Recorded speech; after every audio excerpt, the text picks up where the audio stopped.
말씀의 제목을 한번 같이 읽겠습니다. 시작. 현숙한 여자를 알아본 유력한 자. 우리가 받을 수 있는 이 땅의 축복들 가운데 가장 큰 축복이 있다면 아마도 그것은 만남의 축복일 것입니다. 소원합니다. 우리 모든 대한가족들 만남의 축복이 있으시기를 주님의 이름으로 축원합니다. 우리 대항의 다음 세대들에게도 주님 안에서 아름다운 만남의 축복이 있게 되기를 주님의 이름으로 축원합니다. 오늘 저는 두 가지 질문으로 설교를 시작하고자 합니다. 첫 번째 질문은 룻은 이뻤을까요? 라는 질문입니다. 두 번째 질문은 룻은 현숙한 여인이었을까요? 라는 질문입니다. 이 두 질문의 답함으로 오늘 우리에게 주시는 은혜를 새겨보기를 원합니다. 아이고 목사님, 왜 룻이 이뻤는지 안 이뻤는지 그렇게 관심을 자꾸 가지십니까? 하시는 분들 계실지 모르겠습니다. 제가 왜 자꾸 이 문제를 언급하느냐 하면요, 많은 그리스도인들이 착각을 해요. 내가 뭔가 이뻐 보여야, 아니 내가 뭔가 이뻐 보여서 하나님이 나를 사랑하셨을 것이다 라고 착각을 합니다. 그래서 우리도 모르게 오늘 본문을 읽으면 룻은 성화에도 보면요, 아주 예쁘게 그려집니다. 이 정도 사랑을 받은 사람이면 이 정도 이뻤을 거야 라고 우리도 모르게 생각하는 거죠. 만약에 룻이 너무 이뻐서 보아스가 남자로서의 관심을 가지고 룻에게 베푼 그 행위는 더 이상 은혜가 되지 않는 것이죠. 보아스가 베푼 그 은혜, 헤세드가 은혜되게 하기 위해서 저는 계속 안 해도 될 것 같은 이 질문을 하고 있는 것입니다. 제가 룻이 별로 안 이뻤을 거라고 해석하는 이유 중에 하나가 오늘 본문 12절 13절에 나옵니다. 함께 읽겠습니다. 시작. 참으로 나는 기업을 물을 자이나 기업 물을 자로서 나보다 더 가까운 사람이 있으니 이 밤에 여기서 머무르라. 아침에 그가 기업 물을 자의 책임을 내게 이행하려 하면 좋으니 그가 그 기업 물을 자의 책임을 행할 것이니라. 만일 그가 기업 물을 자의 책임을 내게 이행하기를 기뻐하지 아니하면 여호와께서 살아계심을 두고 맹세하노니 내가 기업 물을 자의 책임을 내게 이행하리라. 아직까지 누워 있을지니라 하는지라. 가만히 두시고요. 먼저 기업 물을 책임이 더 있는 가까운 친척이 있었다 그랬죠. 그에게 기업 물으라 라고 요구를 했을 때 그가 이행하면 좋다 그럽니다. 다른 말로 하면 룻과 더 이상 인연이 안 닿아도 괜찮다라는 거죠. 만약에 보아스가 남자로서 룻이 탐이 나서 기업을 물었다면 절대로 이렇게 할 수 없습니다. 내가 어떻게 해서든 그 남자를 설득해서 내가 너의 기업을 물을 것이다 라고 하겠죠. 더군다나 이 여인을 그냥 누워 있으라고 합니다. 남자들은 그렇게 못한다는 거죠. 무슨 말입니까? 이성적 관심이 아니라 보아스가 베푼 이 모습은 전적인 은혜라는 것입니다. 더군다나 그는 이 룻에게 자기가 기업 물을 자라는 걸 먼저 말하지 않았어요. 오히려 이 나오미가 룻에게 가르쳐 주었죠. 여러분, 보아스의 뜻이 뭔지 아세요? 한번 따라해 보실래요? 빠름, 급함. 이런 뜻도 희한하죠. 아마도 이 사람의 성격을 가르쳐 주려고 별명같이 지은 것 같아요. 그는 급한 사람이었습니다. 빠른 사람이었습니다. 그는 해야 될 일은 즉시 해야 되는 사람이었습니다. 그러나 그는 7주가 지나도록 기업 물을 이 일을 하지 않고 있습니다. 그는 능력이 있는 사람이었습니다. 유력한 자였죠. 그래서 마음만 먹으면 어떤 여자라도 처로도 첩으로도 취할 수가 있었습니다. 여러분들 혹시 제가 이 말을 하면 아이고 이 귀한 보아스님이 첩을 취했다니요, 목사님 어떻게 그런 말을 하세요, 이렇게 생각하실지 모르겠는데요. 여러분 생각해 보세요. 아브라함도 처첩이 있었어요. 이스라엘 12지파가 4명의 어머니에게서 나왔습니다. 기억하시죠? 다윗도 처첩이 있었고 마지막에 젊은 여인까지 두었어요. 그 시대에 처첩을 두는 건 오늘날 이 일부 일처제의 기준으로 해석해서는 안 되는 것이죠. 그 시대의 여인은 일할 수 없었습니다. 그래서 여인에게 결혼이라는 건 생존이었습니다. 그렇기 때문에 많은 여인을 취하는 것이 오히려 능력이었지 부끄러운 것이 아니었던 것이죠. 그럼에도 불구하고 이 유력한 자인 보아스가 룻을 취하지 않고 있다라는 것은 그가 룻을 취한 이유가 결단코 인간적인 욕심이나 욕망이 아니라 전적인 하나님의 은혜인 것을 보여주는 것이죠. 그는 도움만 주고 그 여인을 그대로 누워 있게 하고요, 떠날 때 엄청난 양의 보리를 그에게 줍니다. 14절 15절 말씀입니다. 룻이 새벽까지 그의 발치에 누웠다가 사람이 서로 알아보기 어려울 때 일어났으니 보아스가 말하기를 여인이 타작마당에 들어온 것을 사람이 알지 못하여야 할 것이라 하였음이라. 보아스가 이르되 내 겉옷을 가져다가 그것을 펴서 잡으라 하매 그것을 펴서 잡으니 보리를 6번 되어 룻에게 지어주고 성읍으로 들어가니라. 여기 다른 건 이해되는데 6번 되어라는 말이 이해가 되지 않죠. 이 되어라는 이 단어는 야모드의 원형 마다드에서 나온 단어라고 합니다. 아마도 호멜을 말하는 것이다라고 해석을 하더라고요. 6오멜 13리터, 우리로 말하면 17대나 되는 보리를 담아 보냅니다. 그리고 시어머니에게 보고합니다. 16절 17절 말씀 함께 읽습니다. 시작. 룻이 시어머니에게 가니 그가 이르되 내 딸아 어떻게 되었느냐 하니 룻이 그 사람이 자기에게 행한 것을 다 알리고 이르되 그가 내게 이 보리를 6번 되어주며 이르기를 빈손으로 내 시어머니에게 가지 말라 하더이다 하니라. 자, 이 보아스가 한 행동을 들은 나오미는 믿음의 고백을 합니다. 18절 말씀입니다. 예, 시어머니가 이르되 내 딸아, 이 사건이 어떻게 될지 알기까지 앉아 있으라. 그 사람이 오늘 이 일을 성취하기 전에는 쉬지 아니하리라 하니라. 다시 한번 축원합니다. 우리 대항의 시어머니들, 대항의 시아버지들, 대항의 장인 장모님들, 여러분의 자녀들이 결혼으로 얻은 그 며느리, 그 사위들에게 내 딸아, 내 아들아 고백해 줄 수 있는 우리 대항의 모든 시어머니, 시아버지, 장인 장모님들 되시기를 주님의 이름으로 축원합니다. 대항의 우리 며느리 되신 분들, 우리 사위 되신 분들 소원합니다. 여러분의 시어머니, 시아버지, 장인 장모님에게 내 아들아, 내 딸아, 그 고백 들으실 수 있기를 주님의 이름으로 축원합니다. 보아스는 자기 발치에 누워 청혼하는 이 룻의 절박함을 경험한 이후에 그의 성격대로 급히 움직입니다.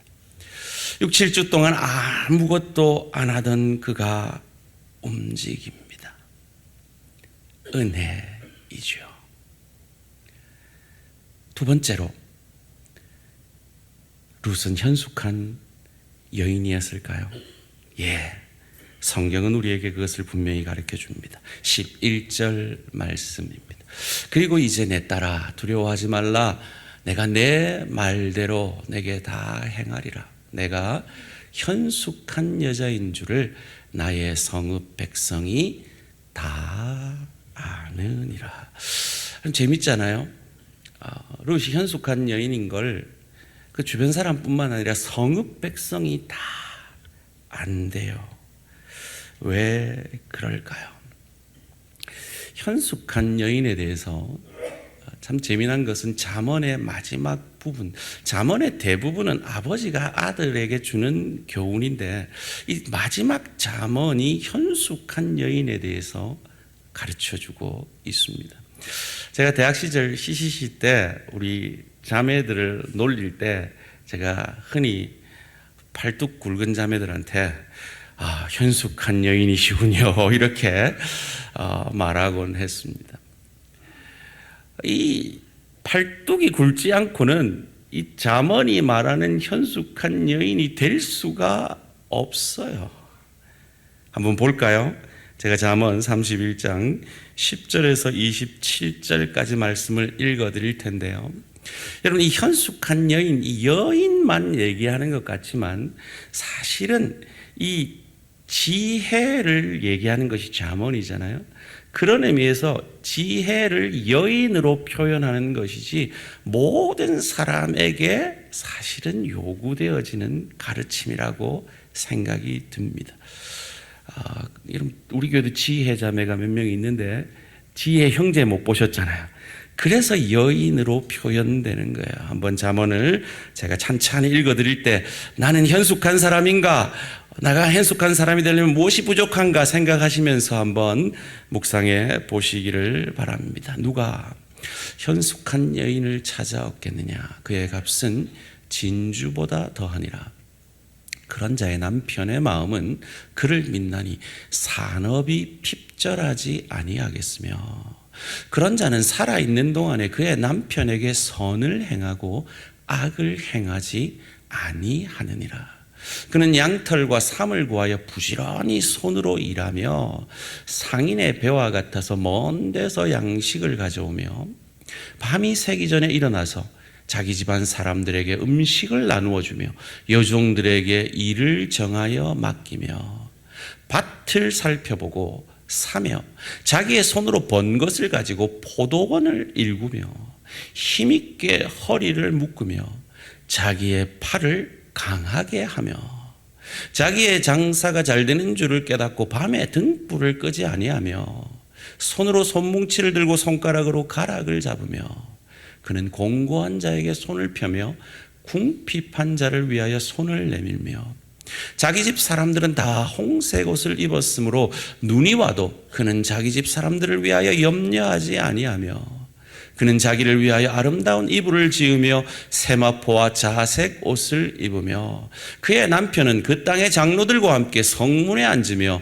사람들의 인정을 받으며 그는 배로 옷을 지어 팔며 띠를 만들어 상인들에게 맡기며 능력과 종기로 옷을 삼고 후일을 웃으며 입을 열어 지혜를 베풀며 그의 혀로 인애의 법을 말하며 자기 집안일을 보살피고 게을리 얻은 양식을 먹지 아니하나니. 이거 완전 슈퍼우먼을 말하고 있죠.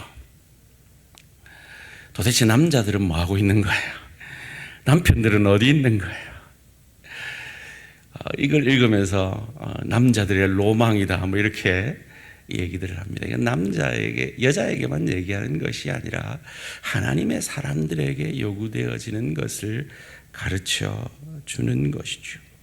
제가 이 현숙한 여인에 대한 구절들을 여러 번 읽으면서 세 가지 정도로 현숙한 여인의 특징이 보이더라고요. 첫 번째는요, 이타적인 삶을 사는 것이 현숙한 자의 특징입니다. 두 번째는요, 불로소득을 즐기지 않는 삶이 현숙한 자의 삶이고요. 세 번째는 그 삶이 반드시 자녀에게도 칭찬받고 자녀도 그 삶을 물려받게 되어지는 삶이 이 현숙한 자의 삶입니다. 첫 번째 뭐라고요?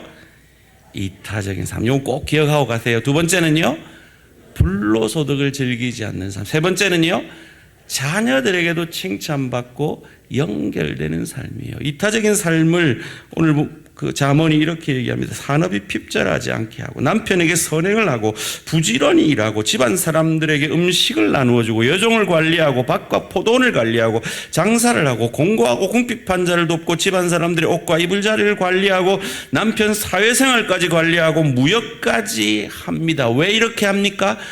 집안 식구와 이웃을 위한 이타적인 삶인 것이죠. 그런데 그게 그냥 거저 주어질 거라 기대하지 않습니다. 희생하는 삶을 살죠. 불로소득을 즐기지 않습니다. 부지런히 일합니다. 자기 손으로 번 것 가지고 포도원을 일굽니다. 게을리 얻은 양식을 결코 먹지 않습니다. 세 번째 특징이 이 현숙한 자의 삶이 진짜 축복인 걸 우리에게 가르쳐 주죠. 부모님들, 우리의 소원은 뭡니까? 눈 감으나 뜨나 우리 자식들 잘 되는 거잖아요.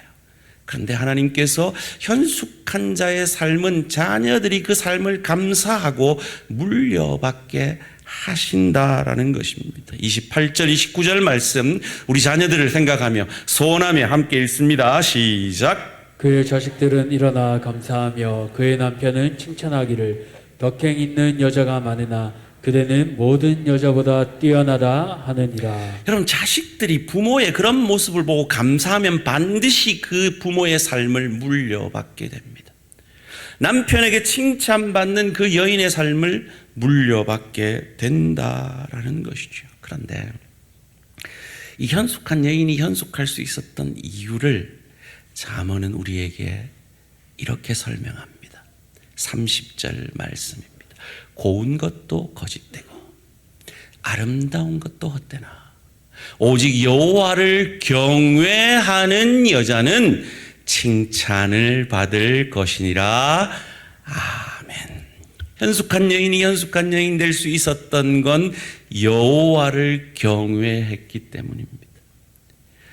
나오미가 인애를 베풀었던 건 그에게 먼저 인애를 베푼 하나님을 경외했기 때문입니다.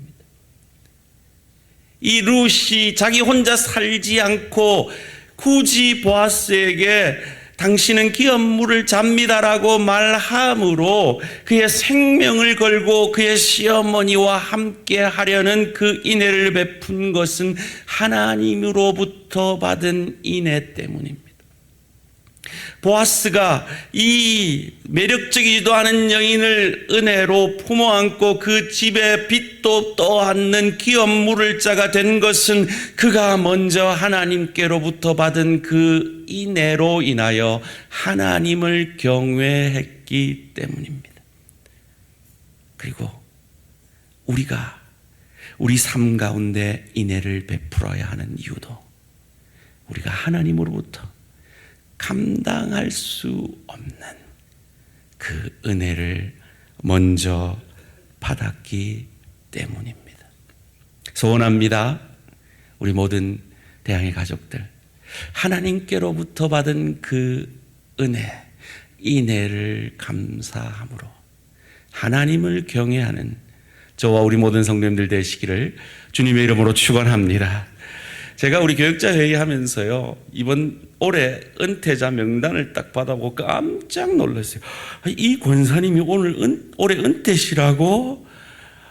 아직 60 초반밖에 안 돼 보이는데 요즘 70대도요 너무 젊으세요. 너무 고우세요. 근데 아무리 고와도 75이 되고 80이 되면 그 고운 건 사라진다는 거예요. 고운 건 헛되다는 거예요. 그런데 하나님을 경외하는 것은 금생뿐만 아니라 내생에 보답이 있고 모든 사람에게 칭찬받는 것임을 믿으시기를 주님의 이름으로 축원합니다. 31절이 우리에게 그것을 가르쳐 줍니다. 그 손의 열매가 그에게로 돌아갈 것이요 반드시 하나님은 갚아주신다는 겁니다. 그리고 그 행한 일로 말미암아 성문에서 재판정이죠. 그 동네에서 가장 높은 그곳에서 사람들에게 칭찬을 받을 것입니다. 바로 만남의 축복이 있게 되는 것이죠. 유력한 보아스가 현숙한 여인인 룻을 만났습니다. 그런데요, 한글 성경은 이 보아스를 유력한 자라고 룻을 현숙한 자라고 번역하는데요. 2장 1절 말씀입니다. 나오미의 남편 엘리멜렉의 친족으로 유력한 자가 있으니 그의 이름은 보아스더라. 보아스는 유력한 자입니다. 3장 11절 말씀입니다. 그리고 이제 내 딸아 두려워하지 말라. 내가 내 말대로 내게 다 행하리라. 내가 현숙한 여자인 줄을 나의 성읍 백성이 다 아느니라. 한글 번역은 유력한 자, 현숙한 여자인데요. 이 두 단어의 원문 히브리어는 동일합니다. 하일입니다. 그럼 오늘 본문의 제목을 하일이 하일을 알아보고 만난 것이죠. 사랑하는 성도님들, 여러분은 만남의 축복이 있으십니까? 여러분 옆 사람에게 한번 이렇게 여쭤봅시다. 당신은 만남의 축복이 있으세요? 부부끼리 질문하니까 영 쑥스럽죠, 그죠? 자, 이렇게 고백하십시다. 네, 있습니다. 왜요? 우리는 하일 대신 내 주 그리스도를 만났습니다. 언제요? 우리가 아직 죄인 되었을 때요. 우리가 하나님과 원수 되었을 때요. 전혀 하나님 눈에 이쁘지 않을 그때에 이 보아스가 상징하는 우리 주 예수 그리스도가 저 하늘 보좌를 버리고 짐승 같은 이기적인 삶을 사는 우리를 위해 이타적인 삶으로 짐승의 밥통에 누이셨습니다. 사탄의 시험 늘 지는 우리를 대신해 사탄의 시험을 이겨주셨고요. 인간의 대표자인 세례 요한에게 세례받음으로 우리의 모든 그 이기적인 죄를 짊어지셨습니다. 그리고 십자가에서 내 이기적인 삶이 그 죄가 자기가 진 죄인 것처럼 나를 위해 하나님의 죄의 심판을 오롯이 받아주셨습니다. 우리를 구원하신 건 그저 되어진 것이 아닙니다. 불로소득이 아니었습니다. 하나님의 아들의 핏값을 치르셨습니다. 그리고 그 죽음을 이기고 부활하심으로 예수를 주로 고백하는 우리를 자녀 삼아주시고 그 하나님의 축복이 현숙한 여인에게서 자녀에게 흘러가듯 우리에게 흘러가게 해 주셨습니다. 하일이신 주님께서 우리도 현숙한 자로 세우시기를 원하십니다. 주의 그 보혈로 하일이 된 우리에게, 복음으로 유력한 자 된 우리에게, 그 누군가에게, 아직 믿지 않고 구원받지 못한 그 누군가에게 우리의 은혜가 흘러가기를 원하십니다.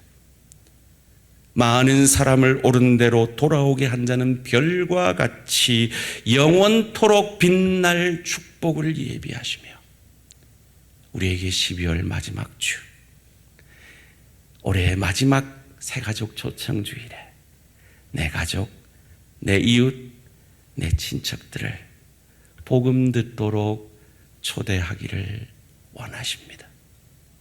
우리 구역을 통해 한 영혼이 구원받기를 원하십니다.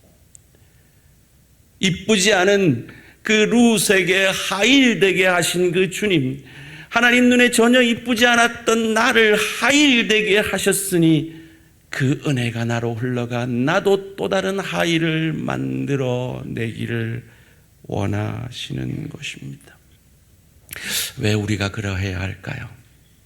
오늘 본문 18절 말씀이 그 이유를 이렇게 설명합니다. 함께 읽습니다. 시작. 이에 시어머니가 이르되 내 딸아 이 사건이 어떻게 될지 알기까지 앉아 있으라. 그 사람이 오늘 이 일을 성취하기 전에는 쉬지 아니하리라 하니라. 그대로 띄워주시고요. 우리가 어떻게 구원받았습니까? 우리는 그냥 앉아 있었습니다. 우리는 그저 죄인이었고 하나님과 원수였습니다. 그런데 성령을 상징하는, 예수 그리스도를 상징하는 이 보아스가, 이 유력한 자 하일이 우리를 하일 삼기 위해 쉬지 않고 일하심으로, 그 성령의 일하심의 결과가 오늘 이 자리에 앉아있는 우리의 믿음이요, 여기까지 자라게 하신 엠마누엘의 하나님의 은혜요 사랑입니다. 나오미에게 이 하나님의 마음이 있었습니다.